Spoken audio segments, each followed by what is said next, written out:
পরপর বেশ অদ্ভুত কয়েকটা ঘটনা ঘটল সেদিন, অল্প সময়ের ব্যবধানে।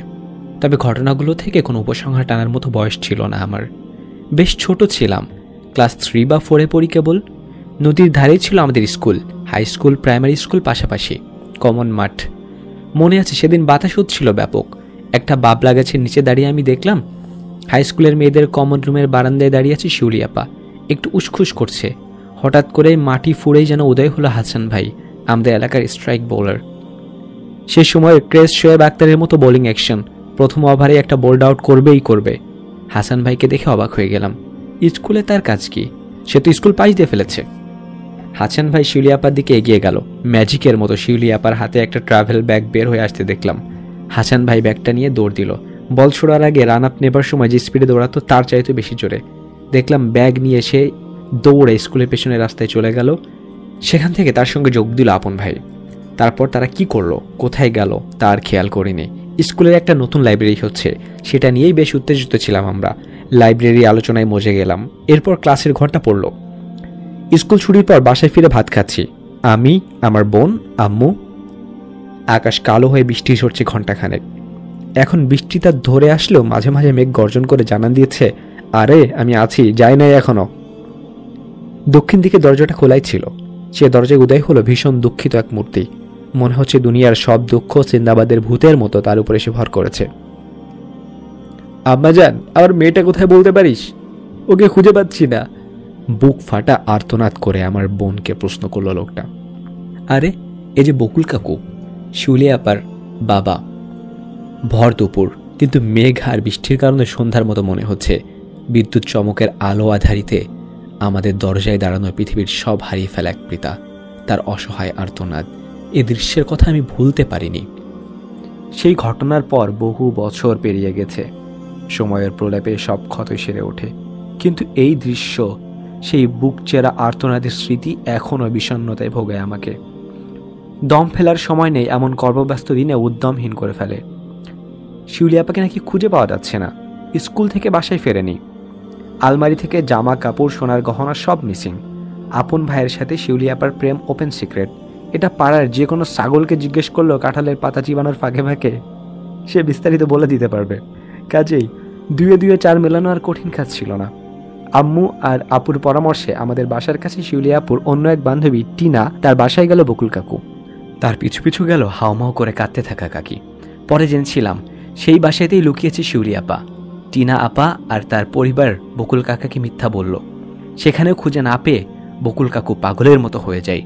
বুক চাপড়ে কান্না করতে করতে এরোর বাড়িতে খুঁজতে থাকে। মেয়েকে হারানোর ভয়ে ভীত বকুল কাকু যখন টিনা আপা ভূগোল বোঝাচ্ছিল, তখন ধানের গোলায় লুকানো শিউলি আপা সব শুনছিল, উকি মেরে দেখছিল। বুঝতে শেখার পর অনেকবার মনে হয়েছে শিউলি আপাকে একবার প্রশ্ন করি, বাবার এমন অপ্রকৃতিস্থ অবস্থা দেখার পরও আপনার মনে একটু দয়া হলো না? একবারও মনে হলো না বের হয়ে বাবার হাত ধরে কথা বলি, বাবা ভুল হয়েছে, চলো বাড়ি চলো?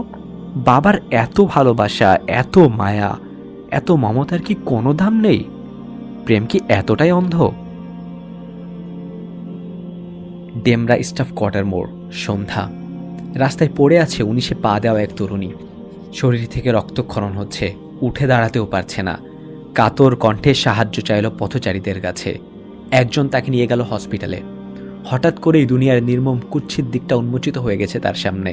অথচ 3 দিন আগেও সম্পূর্ণ অন্য জীবন ছিল তার। তামজিদ হোসেন আদর, মেয়েটার দুঃসম্পর্কের চাচাতো ভাই। যাত্রা বাড়িতেই থাকতো দুজনেই আবার উচ্চ মাধ্যমিক পরীক্ষা দিয়েছে। 1 বছর 3 মাস ধরে প্রেম করছিল তারা। 3 দিন আগে বিয়ে করবে বলে বাসা থেকে চলে আসে দুজন। রোমাঞ্চকর জীবনের স্বপ্নের আবির নেমেছিল তরুণীর চোখে। 3 দিন তারা বিভিন্ন জায়গায় কাটিয়ে দেয়। সব শেষ সোমবার বেলা 3টার দিকে তাকে ডেমরা স্টাফ কোয়ার্টার এলাকার একটি হোটেলে নিয়ে যায় তামজিদ।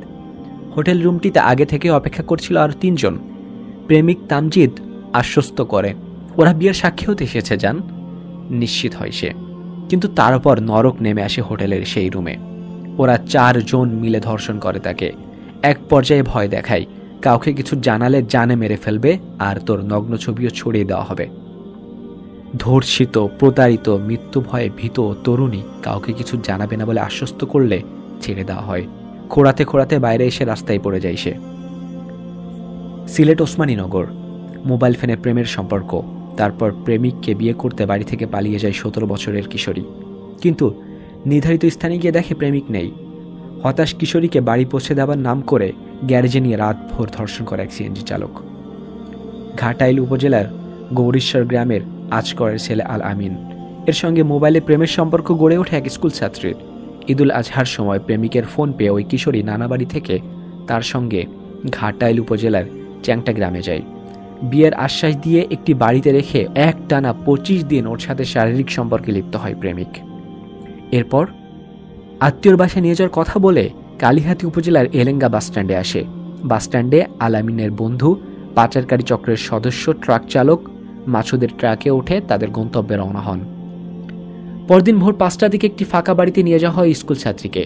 সেখানে 4-5 জন মিলে তাকে গণধর্ষণ করে। পরে তাদের আলাপচারিতায় কিশোরী বুঝতে পারে তাকে ভারতে পাচার করার পরিকল্পনা করছে ওরা। পরে সে কৌশলে সেখান থেকে পালিয়ে বেনাপোল স্ট্যান্ডে আসে, সেখান থেকে বাড়ি ফেরে সে। ধর্ষণ, প্রতারণা, আত্মহত্যা বা খুনের এমন ঘটনা খুবই কমন। তুমি হয়তো বিশ্বাস করতে চাইবে না, ভাববে আরে আমার সাথে কখনোই এমন কিছু হবে না, ও আমাকে এত ভালোবাসে, আমাকে করবে ধর্ষণ, আমার সাথে করবে প্রতারণা, এসব বিশ্বাস করতে বলেন আমাকে। আমার কথা বিশ্বাস করতে হবে না, তুমি গুগলে 5 থেকে 10 মিনিট একটু সার্চ করে দেখো। ধর্ষণ, খুনের ঘটনা পড়তে পড়তে অসুস্থ হয়ে যাবে।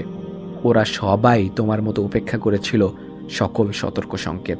প্রেমে মহান্ধ মন আপাতমস্তক বিশ্বাস করেছিল এমন মানুষদেরকে যাদের হাতেই অসংখ্যবার খুন হয়েছে তারা। সমাজ তথাকথিত আধুনিক প্রগতিশীল মুক্তমনা হবার সাথে সাথে ধর্ষণ খুনের মতো ঘটনাগুলো বাড়ছে হু হু করে। তবে সংবাদ মাধ্যমে আসার চাইতে না আসার ঘটনার সংখ্যা অনেক বেশি।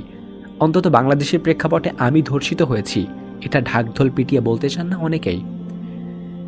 বাড়ি থেকে পালানোর পর প্রেমিকের হাতে, প্রেমিকের বন্ধুর কাছে বা হোটেল ম্যানেজার, কর্মচারী, বাসের ড্রাইভার, হেল্পার বা যেখানে বাসা ভাড়া নিয়েছিল সেখানে কারোর হাতে ধর্ষণের শিকার হবার পর কিংবা প্রেমিক পালানোর পর চুপি চুপি ঘরে ফিরে আসার ঘটনা নেহায়েত কম নয়।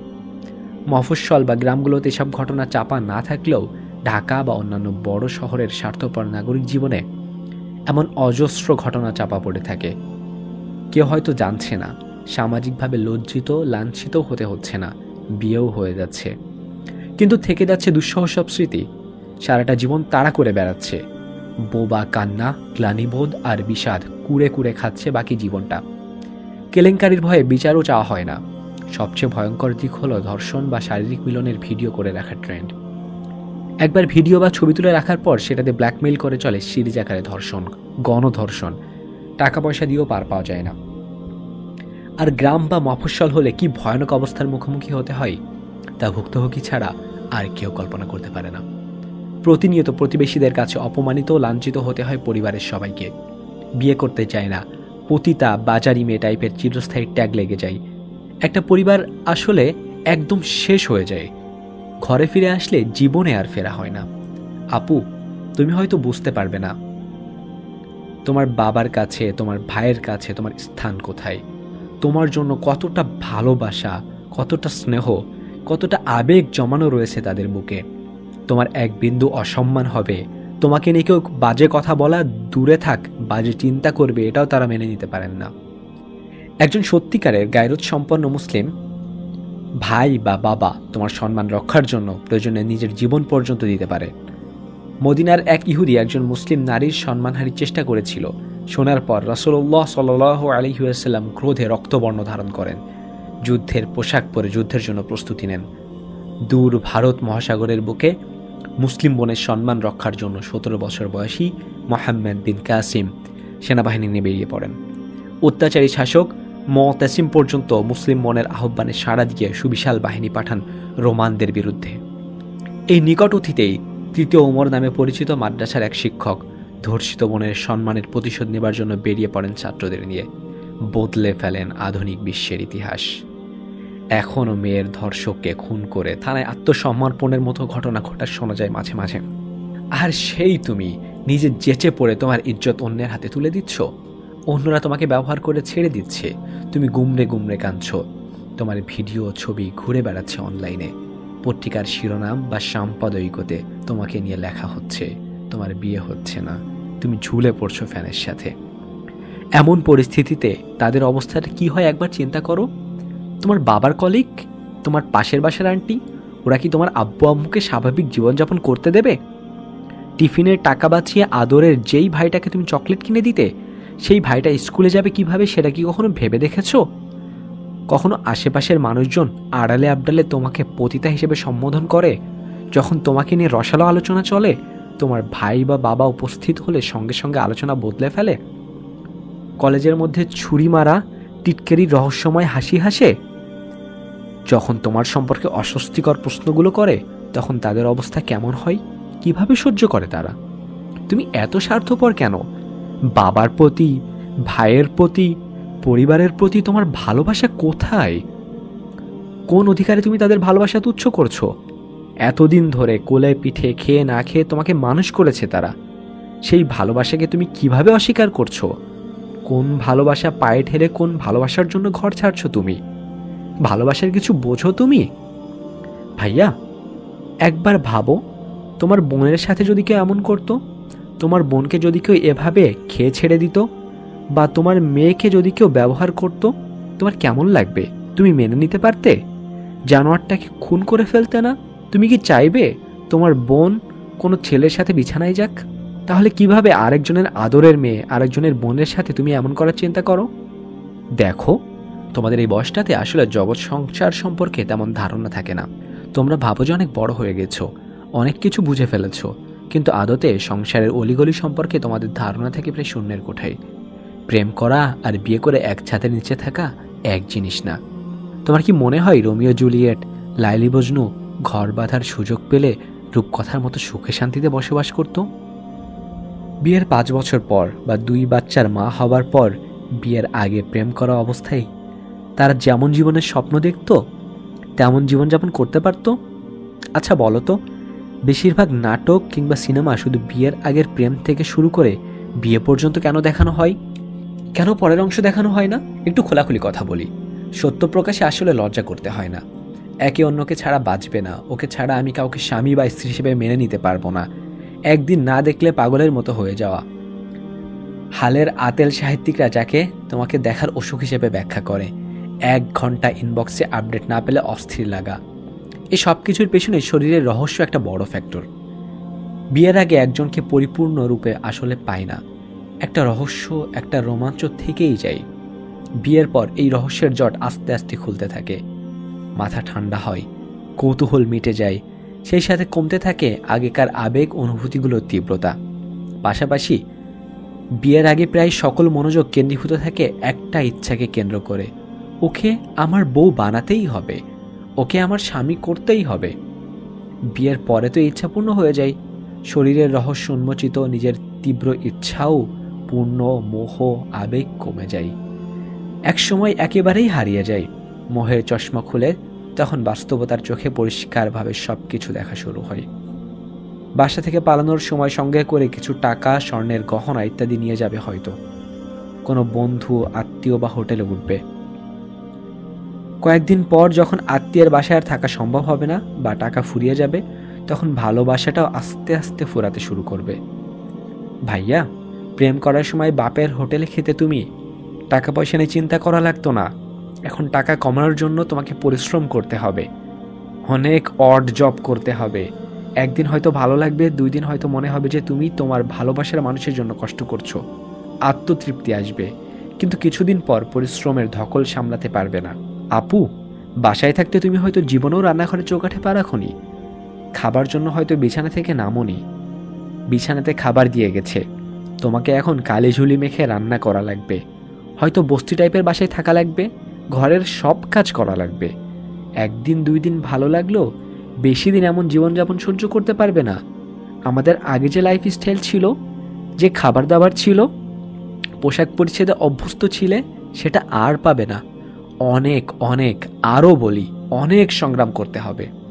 সংসারে অভাব অনটন আসবে, অতিরিক্ত পরিশ্রমের কারণে শরীরে ক্লান্তি আসবে, মেজাজ খিটখিটে হয়ে যাবে, শুরু হবে সংসারে অশান্তি, গন্ডগোল, মারামারি। এখান থেকেই শুরু হবে বিচ্ছেদের পথ। দেখো, মানুষের অন্তর শুধু প্রেমিক বা প্রেমিকাকে ভালোবেসে বা ভালোবাসা পেয়ে সন্তুষ্ট হতে পারে না। আল্লাহ মানুষকে এভাবে বানাননি। মানুষের অন্তরে বাবা মা ভাই বোনের জন্য ভালোবাসার একটা স্থান আছে। এই ভালোবাসা অন্য কিছু দিয়ে পূরণ হবে না, খালিই থেকে যাবে। পরিবার থেকে সম্পর্ক ছিন্ন করে পালিয়ে গিয়ে তুমি ভালোবাসার এই স্থানটা অপূর্ণ রেখে দিচ্ছ। মোহ কেটে যাবার পরপরই হৃদয়ে এই অপূর্ণ স্থান থেকে অনবরত রক্তক্ষরণ হবে তোমার। বিশেষ করে সংসারের প্রকৃত নির্মম কঠোর বাস্তবতা তোমার সামনে এসে হাজির হবার পর। মানুষের জীবনে পরিবার খুবই গুরুত্বপূর্ণ। আল্লাহর বিধানকে অস্বীকার করে নিজেকেই আল্লাহর সামনে বসানো পাশ্চাত্য সভ্যতা পরিবারকে টুকরো করতে করতে এখন নাই করে ফেলেছে। এতে ভেঙে পড়েছে তাদের জীবন ব্যবস্থা। হতাশা আর চরম অবসাদে ভুগে নিজের ভুল বুঝতে পারলেও দেরি হয়ে গেছে। সুপারসনিক গতিতে তারা এগোচ্ছে পতনের দিকে। বাসার আরাম আয়েশ, বাবা মার আদর ভালোবাসার কথা মনে পড়তে থাকবে তোমার। প্রতিবার টাকার অভাব পড়লে, কাজের কঠোর পরিশ্রমের সময় তোমার মনে পড়বে বাবার কথা, বড় ভাইয়ের কথা। ইস, তারা যদি থাকতো। এভাবে মানুষের ঝাড়ি খেয়ে কাজ করা লাগতো না সামান্য কয়েকটা টাকার জন্য। ইস, তারা থাকলে আমাকে টাকার জন্য এত চিন্তা করা লাগতো না। দুপুরে বা রাতে খেতে বসে তোমার বারবার মনে পড়বে বাসার সেই মজার খাবারগুলোর কথা। মা আদর করে যত্ন করে তোমাকে খাওয়াচ্ছেন। মনে হবে ভাইয়ের সাথে খুনসুটি দুষ্টুমির কথা, বোনের কপট শাসন, রাগের কথা। হয়তো ভীষণভাবে মিস করবে বাড়ির বেড়াল, পাশের বাসার ফোকলা দাঁতের পিচ্ছি, ছক্কা হাঁকানো সেই ক্রিকেট মাঠ, অথবা বাড়ির সামনের বকুল গাছটার কথা। অতীত স্মৃতির ডালপালা সাজিয়ে হাজির হবে ঈদের দিনগুলো। এক অদৃশ্য কারাগারের কয়েদি মনে হবে নিজেকে। চোখ ভিজে যাবে জলে। এই হাহাকার, অভাব অনটন, পালানোর পরে দুজন একসাথে রূপকথার মতো সুখী জীবনযাপনের স্বপ্ন মিথ্যে হয়ে যাওয়া, ঝগড়া, অশান্তি সবকিছুর জন্য যখন দায়ী মনে হবে ওকে। অভিযোগের আঙ্গুল উঠে যাবে সেই মানুষটার দিকে যার জন্য তুমি বাকি সব কিছুকে, বাকি সবাইকে তুচ্ছ করেছিলে। তখন তোমার মনে হবে ওর জন্যই আজ আমার এই অবস্থা। অনেকেই হয়তো ভাবে পালিয়ে গিয়ে বিয়ে করাটা একবার করে ফেললেই বাবা মা মেনে নিতে বাধ্য। বিয়ে যেহেতু করেই ফেলেছি, এখন তার কিছু করার নেই, তাই না? মান সম্মান আরো বেশি হারানোর ভয়ে মেনে নিবে, বা একটা বাচ্চা হয়ে গেলে নাতি নাতির মুখের দিকে তাকিয়ে বাবা মা রাগ করে থাকতে পারবেন না। কিছু কিছু ক্ষেত্রে সত্যি, তবে সবসময় এমন হয় না। তার উপরে মেনে নিল আজীবন বাবা মার মনে আক্ষেপ থেকেই যায়। সন্তান পালিয়ে গিয়ে মান সম্মানের যে ক্ষতি করেছে, যে কষ্ট দিয়েছে, বাবা মার উপর প্রেমিক প্রেমিকাকে প্রাধান্য দেবার বিষয়টা সবার সামনে প্রমাণ করেছে। এই বিষয়গুলো তারা ভুলতে পারেন না, মন থেকে মেনে নিতে পারেন না। একটা অনতিক্রম্য দূরত্ব তৈরি হয়ে যায় সন্তানদের সাথে। দোয়া, ভালোবাসা, আদর, মায়া মমতার সুতো আলগা হয়ে যায়। মনে হয় বাবা মা আর সন্তানদের নিয়ে একটা ধারাবাহিক নাটক চলছে। সবাই যে যার ভূমিকায় সুনিপুণ অভিনয় করে চলেছে। কিন্তু বাইরে থেকে সবকিছু দেখলে স্বাভাবিক মনে হলেও কিছুই স্বাভাবিক থাকে না, সুখ থাকে না। আর এভাবে উপরে উপরে মেনে নিতে নিতেও যে সময়টা লাগে, এই সময়ে ভেতরের সংসারের গুতা খেয়ে হালুয়া টাইট হয়ে ছেড়ে দে মা কেঁদে বাঁচি টাইপের অবস্থা হয়ে যায়। কড়াই গন্ডায় মিটে যায় বিয়ের শখ। প্রেমিক প্রেমিকাকে ছেড়ে পালাই বা ডিভোর্স হয়ে যায়। শিউলি আপা আর আপন ভাইয়ের সংসার সুখের হয়নি। আপন ভাই বেকার ছিল, কাজকর্ম করার ব্যাপারে তেমন কোনো গরজ ছিল না। ফুটবল আর ক্যারাম খেলা নিয়েই পড়ে থাকত। সংসারে অভাব আসলে ভালোবাসা জানালা দিয়ে পালায়, সেই পুরনো প্রবাদটা আবারও সত্যতা জানান দিল। 6 মাস না পেরুতেই ঝগড়া, অশান্তি, অভাব অনটন নিত্যদিনের সঙ্গী হয়ে গেল শিউলি আপুর সংসারে। কিছুদিন পর একটা মেয়ে হলো আবার। মেয়েকে দুধ কিনে খাওয়ানোর পয়সা পর্যন্ত ছিল না। না খেয়ে খেয়ে বাচ্চাটা কঙ্কাল বের হয়ে যাওয়ার অবস্থা।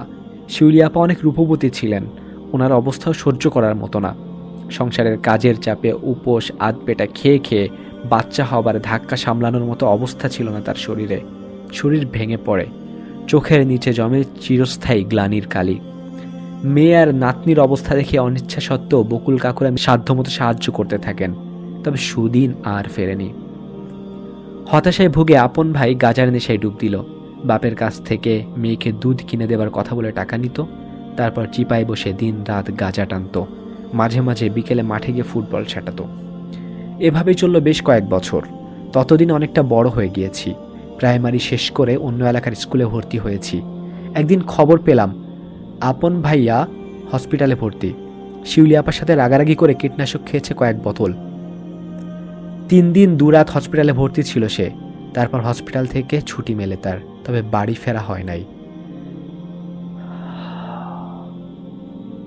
ঠাঁই হয় পুরনো এক অশ্বত্থ গাছের নিচে, কবরে। শুনেছিলাম শিউলি আপার পরে অন্য এক জায়গায় বিয়ে হয়েছিল। পরের কোনো খবর আর জানি না, জানার ইচ্ছাও হয়নি কোনোদিন। বকুল কাকুদের খুব সুখের সংসার ছিল। শিউলি আপার ঘটনাই একেবারে ছাড়খাড় হয়ে গেল। শিউলি আপা পালিয়ে বিয়ে করার কারণে পাড়া প্রতিবেশীদের অনেকের কাছে বাঁকা কথা শুনতে হলো তাদের।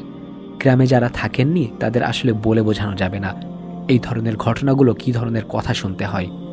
তবে এখানেই থেমে থাকেনি শিউলি আপুর ঘটনার চেইন ইফেক্ট। শিউলি আপার একটা ছোট বোন ছিল, ধরি, তার নাম রূপা। আমার চাইতে বছর 2 বড়, যা মনে পড়ে। অসম্ভব রূপবতী। রূপবর্তীদের রূপের ধার আশপাশ তছনছ করে দেয়। তার বেলা তো ব্যতিক্রম ছিল না। সে হেঁটে গেলে পাড়ার ক্রিকেট ম্যাচ থেমে যেত। একটু লাজুক গুড বয় টাইপের ছেলেরা আফসোস ভরা দীর্ঘ নিঃশ্বাস ফেলত। পেকে যাওয়া ছেলেরা শ্রবণ অযোগ্য এমন সব কথা বলতো যা সভ্য সমাজে উচ্চারণ করা যায় না। শিউলি আপার ঘটনার কারণে এই মেয়েকে নিয়ে খুব ভয় করত বকুল কাকুরা। আরেকবার অমন কিছু হলে সে সুখ সহ্য করার মতো ছিল না তাদের। রূপাকে খুব কড়া শাসনে রাখত, একেবারে চোখে চোখে। শাসন ভালো, তবে এত কড়া শাসন ভালো না, বিশেষ করে মেয়েদের। শিউলির মতো কিছু করার মেয়ে না রূপা, অসম্ভব পার্সোনালিটি ওর। আমার বাবা আর কাকুকে মাঝে মাঝে বোঝাতো, কিন্তু কাকু বুঝতে চাইতো না। বাবা ঠিকই বলেছিলেন, শিউলি আপার মতো কিছু করেনি রূপা, তবে যা করেছে তা কেউই ভাবতে পারেনি। এসএসসির পর শহরে একা একা পড়তে আসতে চাইল রূপা। অজানা শঙ্কায় কেঁপে উঠল বকুল কাকুরা। বেঁচে থাকার অবলম্বন রূপাকে একা ছাড়তে চাইল না। কিন্তু রূপা শহরে পড়বেই, কোনো কথাই শুনতে চায় না। প্রায় এ নিয়ে রূপার অভিমান, ঝগড়া, অশান্তির খবর শোনা যেত। বকুল কাকুরাও কড়া শাসন করত। মে মাসের এক সন্ধ্যায় লোডশেডিংয়ের ঠেলায় অতিষ্ঠ হয়ে ছাদে উঠব কিনা ভাবছি, এমন সময় বাবার ফোন আসলো। রূপাকে চিনিস না তুই? ও গলায় দড়ি দিছে বকুলের সাথে ঝগড়া করে। রাস্তায় বকুল কাকুর সাথে দেখা হয় হঠাৎ হঠাৎ। প্রতিবারেই ভাবি, ইস, কেন যে দেখা হলো। এক সময়ের হাসি খুশি গোলগাল বকুল কাকু এখন একেবারেই চুপচাপ, নিশ্চুপ হয়ে গেছেন। মাথার চুল পেকে গেছে, হাঁটেন মাথা নিচু করে, কুঁজো হয়ে। অচেনা আগন্তুক কেউ দেখলেও চোখ বন্ধ করে বলে দিতে পারবে জীবনের ঘাটে ঘাটে মার খেয়ে একেবারে নিঃসঙ্গ হয়ে গেছে এই লোক। হারানোর আর কিছুই নেই তার। কাকু কেমন আছেন? প্রতিবার এই প্রশ্নের উত্তর চোখ তুলে আমার দিকে তাকান। কিছুক্ষণ ফ্যালফ্যাল করে শূন্য চোখে চেয়ে থাকেন, যেন চেনার চেষ্টা করছেন আমি কে। তারপর ম্লান হেসে বলেন, আচ্ছা কাকু তুমি? হ্যাঁ আছি, ভালোই, এই তো চলছে যেমন চলার। তারপর আবার আগের মতোই কুঁজো হয়ে মাথা নিচু করে ধীরে ধীরে হাঁটতে শুরু করেন। ভিড় করেন কি জানো, যতক্ষণ দেখা যায় আমি তাকিয়ে থাকি। বহু বছর আগের বৃষ্টি ভেজা আকাশের নিচে আমাদের দক্ষিণের দরজায় দাঁড়ানো সদ্য সন্তান হারিয়ে ফেলা এক পিতার কলজে চেরা হাহাকার আমার কানে বাজে। মনে হয় মহাকাব্যিক কোনো ট্র্যাজেডির শেষ দৃশ্য মঞ্চস্থ হচ্ছে আমার সামনে।